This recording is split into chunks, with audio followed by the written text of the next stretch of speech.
The Holocaust survivors who are with us here in the audience, dear guests,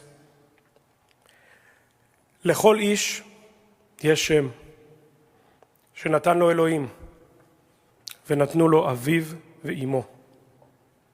לכל איש יש שם שנתן לו מותו. And in English, every person has a name given to them by God and by their father and mother and by their passing. Every person has a name. We are here today to remember the victims of the Nazi genocide against the Jewish people, the Holocaust. To understand the reality that 6 million Jews, 1/3 of our people, were murdered in cold blood for no reason other than being Jewish. Each victim had a name, a smile, and a story. Each one had dreams, and each one has hope forever destroyed by the Germans. The Holocaust was not a sudden event that happened overnight. It was carefully planned and organized by the Third Reich to destroy the Jewish people step by step.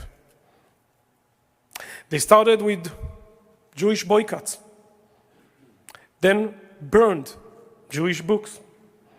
They broke the windows of Jewish synagogues and homes on Kristallnacht, and only then declared a final solution to the Jewish question. And yet, nothing was done to stop it. Nothing. But just 3 years after the Nazis' failed attempt to erase the Jewish people, we re-established the Jewish state in our historic homeland.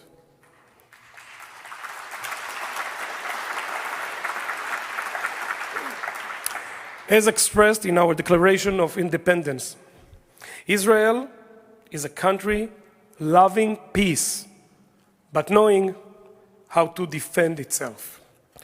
What makes today's world different is not only the targeting of Jews by the axis of evil, but that today we have a country and an army to defend ourselves. Indeed, we are still under attack. October 7th was a reminder that our enemies really still wish to murder every Jew and eliminate Judaism itself. Well, I saw it in my own eyes. I saw the destruction of kibbutzim over Israel's south by the Hamas Nazis, a reminder of the Shoah itself. Well, I want to tell you a short story. My late grandmother, Bronia Lustig, zichra livracha, she was a Holocaust survivor from Poland.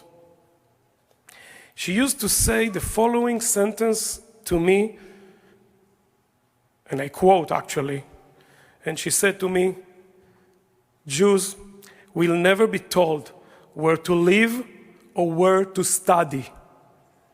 And I intend to keep this sentence alive always. But it happened again. It happened on October 7th. It is happening today, right now.